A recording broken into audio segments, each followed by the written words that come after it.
Everyone, discovery pharma में आप सभी का स्वागत है। आपके चैनल डिस्कवरी फार्मा ने यूट्यूब का फर्स्ट माइलस्टोन अचीव कर लिया है, जिसमें 100 सब्सक्राइबर हो चुके हैं। ये सब आप सभी की सपोर्ट से पॉसिबल हुआ है। थैंक यू दोस्तों, आपको शुक्रिया।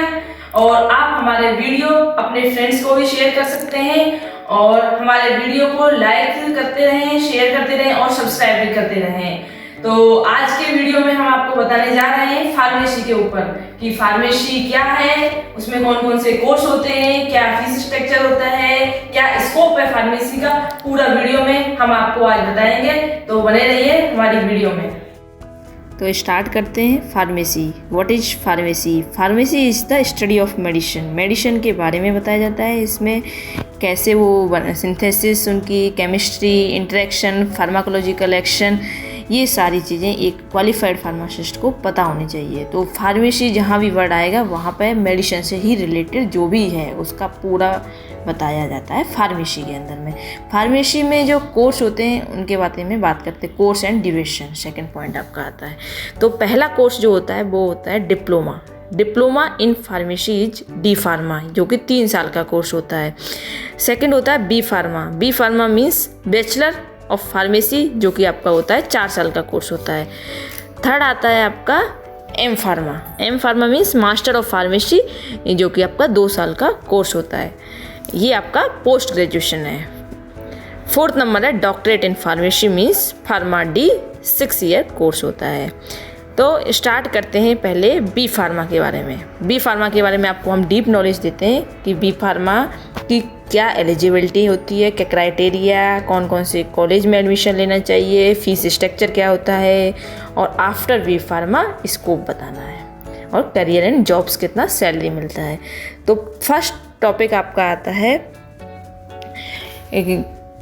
एलिजिबिलिटी। एलिजिबिलिटी क्या है कि आपकी जो 12th के बाद में, आफ्टर 12th के बाद में आपके जो PCM फिजिक्स केमिस्ट्री मैथ या फिजिक्स केमिस्ट्री बायोलॉजी में 50% मीन्स 50% मार्क्स होने चाहिए और उससे ज़्यादा। सेकंड होता है आपका कि आपने अगर डिप्लोमा कर रखा है तो डिप्लोमा के बाद में आप सेकेंड ईयर में एडमिशन ले सकते हो बी फार्मा में। इसे बोलते हैं लेटरल एंट्री। थर्ड ऑप्शन होता है कि आप 12th के बाद में नेशनल लेवल और स्टेट लेवल के फार्मेसी एंट्रेंस एग्ज़ाम भी दे सकते हो। जैसे कि आपका स्टेट लेवल होता है, तेलंगाना स्टेट होता है, वो अपना खुद का एग्ज़ाम लेता है। JNU Bihar combined entrance competitive exam होता है। थर्ड आपका आता है Vanasthali Vidyapith, Bharatiya Vidyapeeth, AIIMS college, Indraprastha university, Maharashtra technical university, जैसे बहुत सारे आपके कॉलेज हैं। इसकी में लिस्ट भी है, मैं आपको दिखा देती हूँ कि ये आपके टॉप 20 कॉलेज है। आप उनमें से सेलेक्ट कर सकते हो अपने अकॉर्डिंग किस कॉलेज में आपको जाना है, और आप उस जो कॉलेज की वेबसाइट है उस पर आप एक बार चेक कर सकते हो कि उसमें क्या क्या आपका एलिजिबिलिटी क्राइटेरिया है। क्योंकि जो फीस है वो वेरी करती है कॉलेज टू कॉलेज। आप जैसे कॉलेज में एडमिशन लोगे उसकी फ़ीस उसी के ऊपर डिपेंड करेगी। तो आपका पहला तो ये है कि आप नेशनल और स्टेट लेवल के एंट्रेंस एग्ज़ाम दो, उसको क्वालिफाई करो तो आप एडमिशन ले सकते हो। सेकंड होता है आप डायरेक्ट एडमिशन भी ले सकते हो। डायरेक्ट एडमिशन लेने के लिए आपको पहले ये चीज़ याद रखना ज़रूरी है कि जो कॉलेज में एडमिशन लोगे वो PCI, pharmacy council of India and AICTE, all India council of technical education से अप्रूव्ड होना चाहिए। अगर ये दोनों चीज़ों से कॉलेज अप्रूव नहीं होगा तो आपको रजिस्टर्ड फार्मासिस्ट का लाइसेंस नहीं मिलेगा। क्यों? ये जो होता है आपको बी फार्मा की डिग्री कंप्लीट होने के बाद में आपके लिए एक सर्टिफिकेट मिलता है रजिस्टर्ड फार्मासिस्ट का, जिससे आपको बोला जाएगा कि आप एक रजिस्टर्ड फार्मासिस्ट हो। अगर कॉलेज आपका AICTE और PCI से अप्रूव नहीं है तो आपको ये लाइसेंस नहीं मिल पाएगा। तो आपको ये चीज़ का ध्यान रखना बहुत ज़रूरी है जिस भी कॉलेज में आप एडमिशन ले रहे हो। सेकंड आता है आपका कि जो भी कॉलेज है उसका इंफ्रास्ट्रक्चर आपको चेक करना है, उसकी जो लैब वगैरह है, क्योंकि बी फार्मा के अंदर बहुत सारे प्रैक्टिकल कराए जाते हैं।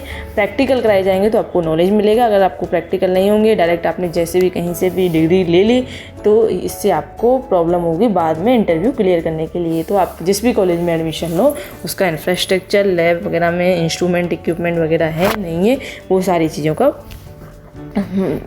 देख के ही एडमिशन लेना है आपको एडमिशन लेने के बाद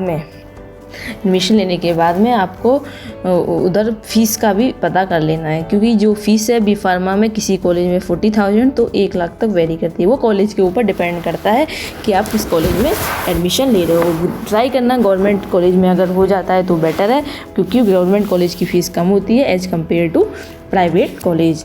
और इसमें जो बी फार्मा होता है इसमें आपका जो सेमेस्टर वाइज भी होता है, किसी यूनिवर्सिटी में और किसी में ये एनुअली भी होता है। जैसे कि 1 साल में 2 सेमेस्टर होते हैं, तो 4 साल में आपको 8 सेमेस्टर के बारे में पढ़ाया जाएगा। तो आपका हो गया कोर्स और ड्यूरेशन कंप्लीट। उसके बाद में मैंने आपको बी फार्मा के बारे में बता दिया, एलिजिबिलिटी क्राइटेरिया बताया, फीस स्ट्रक्चर बता दिया, कॉलेज के बारे में बता दिया। उसके लास्ट ऑप्शन आता है career and jobs. What is the scope of pharmacy after B pharma. B pharma के बाद में स्कोप क्या है। सबको प्रॉब्लम होती है, भाई हमने बी फार्मा किया, 4 साल का कोर्स किया, अब इसका स्कोप क्या होगा। स्कोप जो है वो मैं आपको 2 तरीके से बताऊंगी कि ये 2 कैटेगरी में डिवाइड किया है मैंने इसको। पहला होता है government sector after pharmacy, second है private sector after pharmacy. Government में जॉब कौन कौन सी मिलती हैं बी फार्मा के बाद में, तो ये जॉब अपॉर्चुनिटी बता। पहला होता है ड्रग इंस्पेक्टर आपको बी फार्मा के बाद में ड्रग इंस्पेक्टर की पोस्ट के लिए अप्लाई करने के लिए एलिजिबल हो जाते हो, तो आप ड्रग इंस्पेक्टर के लिए अप्लाई कर सकते हो। ड्रग इंस्पेक्टर का काम होता है कि वो ड्रग को चेक करता है, मेडिकल स्टोर को स्टेट के किसी भी मेडिकल स्टोर पे जाके चेक कर सकता है कि ये जो दवाइयाँ हैं पर्टिकुलर एनवायरनमेंट में रखी हैं नहीं रखी हैं, जो मेडिकल स्टोर चला रहा है वो गलत दवाइयाँ तो नहीं दे रहा है किसी को, और जो दवाइयों की कंडीशन है वो रूम टेम्परेचर पे होनी चाहिए, वो है नहीं है, फ्रिज है नहीं है, इसको कूलिंग कंडीशन में रखी जाती हैं कुछ इंजेक्शन कुछ मेडिसिन, तो वो सारी चीज़ें चेक करता है एक ड्रग इंस्पेक्टर। सेकेंड आता है आपका central government jobs. Central government job में भी फार्मासिस्ट की वैकेंसी निकलती हैं। तो पहला है आपका, जैसे मान के चलिए एयरपोर्ट अथॉरिटी, जो एयरपोर्ट अथॉरिटी है उसमें भी फार्मासिस्ट की वैकेंसी निकलती हैं। सेकंड आता है आपका रेलवे में भी फार्मासिस्ट की वैकेंसी निकलती है। थर्ड है जैसे कि एम्स IIT कॉलेज जो हॉस्पिटल हैं वो भी फार्मासिस्ट की वैकेंसी निकालते हैं, लेकिन कम निकलती हैं। तो आपको एक बार ध्यान रखना पड़ेगा कि इस कब वैकेंसी निकल रही है, तो आप उसके लिए एलिजिबल हो, आप उनमें अप्लाई कर सकते हो। कुछ होते हैं प्राइवेट, गवर्नमेंट में भी होता है, प्राइवेट में मीन्स पहला आपका स्टेट फार्मासिस्ट है, तो थर्ड नंबर है आपका स्टेट फार्मासिस्ट। तो पर्टिकुलर स्टेट में भी फार्मासिस्ट की वैकेंसी निकल रही है, जैसे यूपी स्टेट में भी निकलेंगी, हरियाणा स्टेट है, पंजाब स्टेट, मतलब डिफरेंट स्टेट में भी फार्मासिस्ट की वैकेंसी निकलती हैं। तो ये थोड़ा कम निकलती हैं, लेकिन आप एलिजिबल हो उनमें अप्लाई करने के लिए। सैलरी की बात करें तो इनकी सैलरी का जो स्टार्ट होता है वो 9300 का एक बैंड होता है, उसी से होता है। तो मिनिमम आपको 18,000 के अराउंड आपका पर मंथ सैलरी इसमें आ जाता है। अब आते हैं आपके प्राइवेट सेक्टर के ऊपर। प्राइवेट सेक्टर में बहुत सारी ब्रांचेज हैं जिसमें आप अप्लाई कर सकते हो, तो हम एक एक करके आपको बताएंगे कि किस में आपको क्या करना है। तो पहला हम स्टार्ट करते हैं फार्मास्यूटिकल इंडस्ट्री में। फार्मास्यूटिकल इंडस्ट्री के अंदर आपके डिफरेंट डिपार्टमेंट होते हैं। पहला है जैसे प्रोडक्शन में भी आप अप्लाई कर सकते हो। सेकंड आपका QC होता है, क्वालिटी कंट्रोल में भी अप्लाई कर सकते हो बी फार्मा के बाद। क्वालिटी एश्योरेंस में भी अप्लाई कर सकते हो QA के बाद में। इसमें थोड़ा सैलरी लेस होती है, थोड़ा सैलरी कम से स्टार्ट होता है, लेकिन आपका ग्रोथ अच्छा होता है फार्मा इंडस्ट्री के अंदर।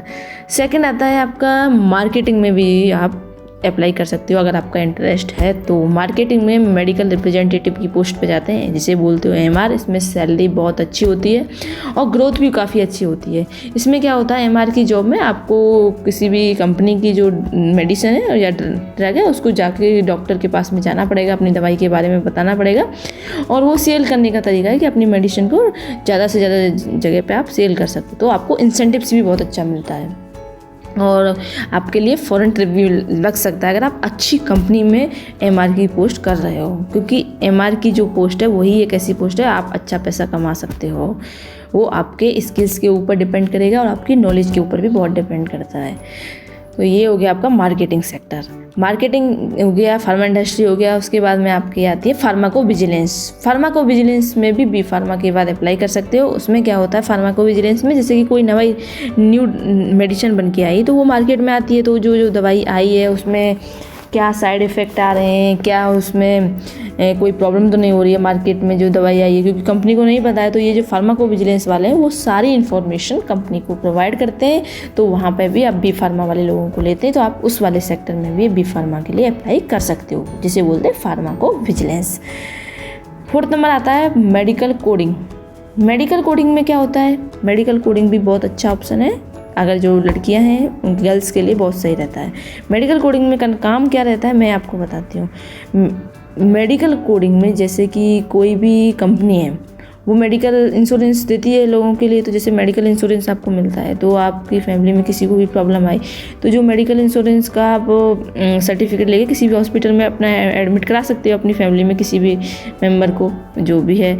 उसके बाद में जो मेडिकल इंश्योरेंस होता है वो जो हॉस्पिटल से सारे बिल भेजता है मेडिकल इंश्योरेंस कंपनी को, तो वहाँ फार्मासिस्ट की ज़रूरत पड़ती है, क्योंकि जो हॉस्पिटल वाले हैं वो बिल फ्रॉड में भेज देते हैं, तो उसको वेरीफाई करने के लिए, बिल को वेरीफाई करने के लिए मेडिकल इंश्योरेंस कंपनी फार्मासिस्ट को हायर करती हैं, तो वहाँ भी आप अप्लाई कर सकते हो मेडिकल कोडिंग में।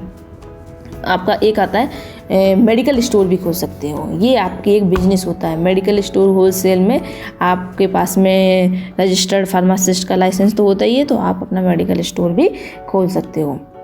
नेक्स्ट आता है आपका पॉलीक्लिनिक। ये भी बहुत अच्छा ऑप्शन है, अगर आपके पास में पैसा ज़्यादा है तो आप क्या कर सकते हो, किसी भी डॉक्टर के साथ में मिलके एक डॉक्टर एक को बिठाओ, क्लिनिक खुलवाओ और वहीं आप अपना मेडिकल स्टोर खोल लो। तो आपका होगा कि जो डॉक्टर मेडिसिन लिखेगा तो वो मेडिकल स्टोर जो आपका है वहीं पाएंगे जो पेशेंट है लेने के लिए, और आप साइड बाय साइड उनके लिए, जैसे कि आपका ग्लूकोज चढ़ाना है, बीपी चेक करना है, ब्लड वो डायबिटीज चेक करने के लिए आती है, एक आपका ग्लूकोमीटर होता है, इसमें ब्लड शुगर लेवल चेक करते हैं। ऐसे छोटे छोटे से इंस्ट्रूमेंट रख लीजिए, और पेशेंट के लिए, क्योंकि सबको चेक तो कराना होता है, ये बीपी चेक करता है, कोई शुगर लेवल चेक कराना है, किसी का ब्लड चेक करना है, तो आप एक छोटा सा लैब भी खोल सकते हो साइड बाय साइड। तो मतलब आपके पास में पॉलीक्लिनिक मीन्स आपके पास में अच्छा खासा पैसा आ सकता है, मेडिकल स्टोर से भी आएगा, क्योंकि जो भी पेशेंट आएगा डॉक्टर रिकमेंड करेगा कि आप मेडिकल स्टोर से मेडिसिन ले लेना, तो बंदा क्या करता है कि जाएगा मेडिकल स्टोर पास में तो वहीं से लेगा। तो ये भी आपके पास में ऑप्शन है कि आप पॉलीक्लिनिक भी खोल सकते हो अगर आपके पास में पैसा है तो।